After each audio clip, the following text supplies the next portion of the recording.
সাহরি খেতে খেতে ফজরের আজান দিয়ে দিলে করণীয় কি?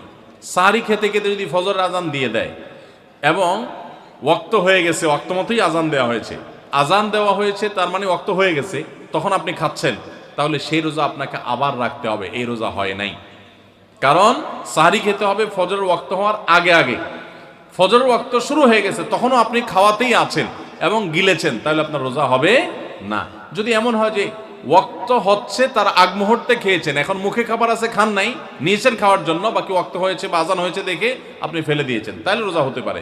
এখন দেখবেন যে ওয়াক্ত হওয়ার পরে কিছু খাইছেন কিনা, অল্প যদি খেয়ে থাকেন ওয়াক্ত হওয়ার পর, ধরুন আপনার 5:20 আজান হলো বা ওয়াক্ত হলো ফজরের, তা আপনি ঠিক 5:20 সময় অল্প একটু খেয়েছেন, এক ডুব পানি খেয়েছেন, বাস এই রোজাটা আপনার আবার রেখে দিতে হবে, কাজা করতে হবে। আমরা অনেকে যদি সাহরি খাইতে না পারি তাহলে আর ওই দিন রোজা রাখি না। অনেক লোক আছে বলে যে আজকে সাহরি খাইতে পারি না, এই জন্য রোজা রাখি না। তো সাহরি না খাইতে পারলে রোজা রাখবেন না কেন? সাহরি খাওয়াটা সুন্নত আর রোজা রাখাটা ফরজ। আপনার সুন্নত ছুটে গেছে, কোনো অসুবিধা নেই, সাহরি না খেলে রোজার কোনো অসুবিধা নাই। সাহরি খাওয়াটা উত্তম। নবী সাল্লাল্লাহু আলাইহি ওয়াসাল্লাম বলেছেন তাসাহহারু ফাইন্না ফিস সাহুরি বারাকা, তোমরা রাতের শেষ বেলার খানাটা, সাহরির খানাটা খাবা, এটাতে বরকত আছে, কল্যাণ আছে। দুপুরের খানায় বরকতের কোনো ঘোষণা নাই, অন্য কোনো খানায় বরকতের কোনো ঘোষণা নাই, কিন্তু সাহরির খানাতে বরকতের ঘোষণা আছে। এই জন্য আমরা সাহরির খানাটা মনে না চাইলেও অল্প স্বল্প কিছু হলেও মুখে দেওয়ার চেষ্টা করব, কারণ সেখানে বরকত আছে, কল্যাণ আছে। কিন্তু কোনো কারণে সাহরি মিস হয়ে গেছে, ঘুম থেকে উঠতে পারেন নাই, আজান হয়ে গেছে, তাহলে এই অজুহাতে রমজানের ফরজ রোজা না রাখার কোনো সুযোগ নাই। কষ্ট একটু বেশি হতে পারে ওই দিন, তাতে কিছুই হবে না, আমরা একেবারে মরে যাব না। ধৈর্য ধরা শিখতে হবে। ইমানদারকে আল্লাহ তাআলা সবর করা শিখাচ্ছেন রমজানের মাধ্যমে। এই জন্য ভাইরা, কোনোদিন সাহরি মিস হইলে ওই দিন রোজা মিস করা যাবে না। রাত 12টার পূর্বে সাহরি খেলে রোজা হবে কিনা? যদি কেউ রাত 12টার পূর্বে সাহরি খায় তাহলে রোজা হয়ে যাবে। এমনকি মধ্যরাতে কেউ, শুরুর রাতে কেউ খেয়ে শুয়ে গেছে, সাহরি আর খায় নাই, তারও রোজা হয়ে যাবে। কিন্তু সাহরি খাওয়াটা সুন্নাহ। নবী করিম সাল্লাল্লাহু আলাইহি ওয়াসাল্লাম বলেছেন তাসাহহারু ফাইন্না ফিস সাহুরি বারাকা, তোমরা সাহরি খাও, কারণ সাহরির খাবারের ভিতরে বরকত আছে। অনেক মুরব্বীরা আছেন দুপুর রাতে সাহরি খেয়ে ফেলে, গ্রামাঞ্চলে বিশেষ করে। এটা উচিত না। সাহরিটা শেষের দিকে খাওয়া সুন্নাত। সাহরি খাওয়া শেষ হবে আর ফজরের আজান, এই দুইটার মাঝখানে 50টা আয়াত তেলাওয়াতের মতো সময় থাকবে, এটা হলো সুন্নাহ। অতএব সাহরিটা দেরিতে খাওয়া ভালো। কিন্তু যদি কেউ আগে খেয়ে ফেলে, রাত 12টার আগে খেয়ে ফেলে, রোজা হয়ে যাবে, সুন্নতের খেলাফ হবে।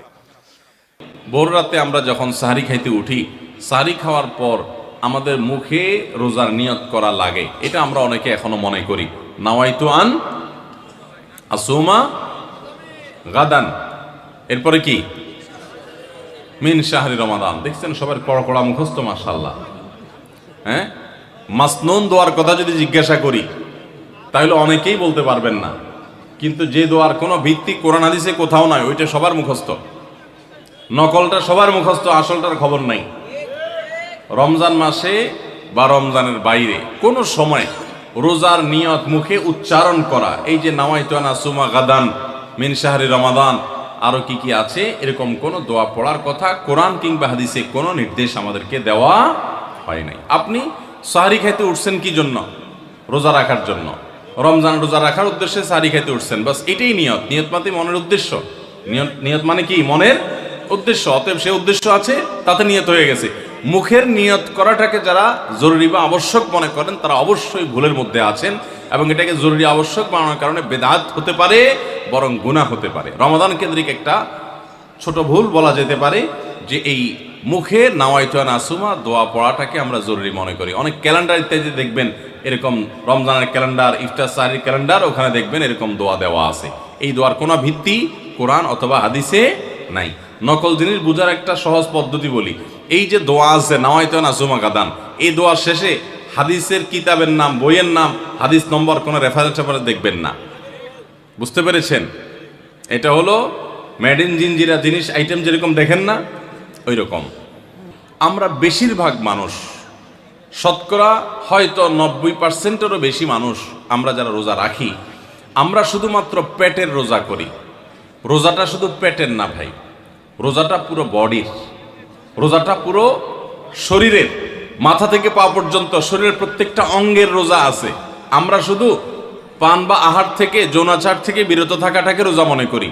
আপনি চোখ দিয়ে মোবাইলে হারাম জিনিস দেখলেন, যেই মেয়েকে দেখা আপনার জন্য অ্যালাউড না, আপনি তার ছবি দেখলেন, ভিডিও দেখলেন, সেটা নাটকের নামে, সিনেমার নামে, কোনো ভিডিওতে, কোনো শর্ট ভিডিওতে, টিকটকে, কোনো জায়গায় আপনি দেখলেন, আপনি অনলাইনে অফলাইনে দেখলেন, তাহলে আপনার চোখের রোজা নষ্ট হলো। আপনার হাতের রোজা নষ্ট হবে যদি হাত দিয়ে কোনো গুনাহের কাজ করেন। পাও দিয়ে যদি কোনো অন্যায়ের পথে যান, পায়ের রোজা নষ্ট হবে। কান দিয়ে যদি আপনি মিউজিক শুনেন, আপনি গান শুনেন মিউজিক সহ, আপনি হারাম কিছু শুনেন, গীবত শিকায়াত শুনেন, তাহলে সেক্ষেত্রে কানের রোজা নষ্ট হবে। ঠিক একইভাবে আপনি মুখ দিয়ে খারাপ কোনো কথা বললেন, কটু কোনো কথা বললেন, গালিগালাজ করলেন, কারোর সাথে ঝগড়াঝাটি করলেন, তাহলে আপনার মুখের রোজা নষ্ট হবে। পুরো শরীরের প্রত্যেকটা অঙ্গ প্রত্যঙ্গের রোজা আছে।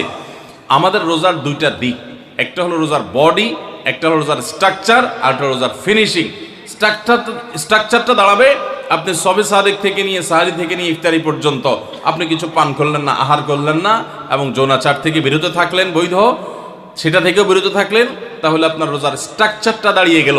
কিন্তু এই রোজা বা সিয়ামের ফিনিশিংটা হবে তখন যখন আপনার মাথা থেকে পাওয়া পর্যন্ত শরীরের প্রত্যেকটা অঙ্গ প্রত্যঙ্গের রোজা রাখবেন। শরীরের প্রত্যেকটা অঙ্গ প্রত্যঙ্গকে যখন আপনি গুনাহ থেকে বাঁচাবেন, তখন আপনার রোজাটা পূর্ণতা পাবে। নবী করিম সাল্লাল্লাহু আলাইহি সাল্লাম বলেছেন, বুখারীর হাদিস, মাল্লাম ইয়াদা কাওলা যুরি ওয়াল আমাল বি ওয়াল জাহল ফালাইসা লিল্লাহি হাজা আন ইয়াদা তাআমাহু ওয়া শারাবা। যে ব্যক্তি রোজা রেখে মিথ্যা কথা বাদ দিল না, রোজা রাখছে আবার মিথ্যা কথা বলে, আবার যে ব্যক্তি মিথ্যা কাজ, প্রতারণা, 2 নম্বরে এই সমস্ত বাদ দিল না রোজা রেখে, যে ব্যক্তি মূর্খতা সুলভ কাজ করলো, এই ব্যক্তি রোজা রাখে উপবাস থাকায় আল্লাহর কোনো ঠেকা পড়ে নাই, অর্থাৎ তার নিজের কোনো লাভ হয় না, তাহলে এটা উপোস থাকা ছাড়া আর কি। ঠিক একইভাবে নবী করিম সাল্লাল্লাহু আলাইহি সাল্লাম বলেছেন, কোনো ব্যক্তি রোজাদার অবস্থায় কেউ যদি তার সাথে বিবাদে লিপ্ত হতে আসে, ঝগড়া করতে আসে, সে বলবে ইন্নী সায়েম, তোমার কথার বহুত জবাব দেওয়ার ছিল, কিন্তু আমি রোজাদার আছি, সো আমি তোমার সাথে কথা বাড়াতে চাই না।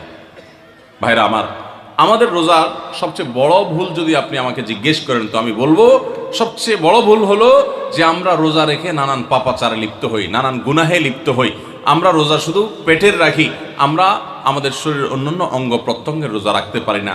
রোজা মনেরও করতে হয়, মন দিয়ে কোনো খারাপ চিন্তা করব না, খারাপ জল্পনা কল্পনা করব না, অন্যায় কোনো কিছু করব না, মনের ভিতরে হিংসা রাখবো না, বিদ্বেষ রাখবো না, কারোর প্রতি শত্রুতা রাখবো না, এটা মনের রোজা। আর পুরা শরীর যখন রোজা রাখবে, তখন এই ব্যক্তি হবে এমন রোজাদার যেই রোজার স্ট্রাকচারও ঠিক আছে, ফিনিশিংও ঠিক আছে, পূর্ণাঙ্গ রোজা রেখে এই ব্যক্তি রাইয়ান নামক গেট দিয়ে প্রবেশের উপযোগী।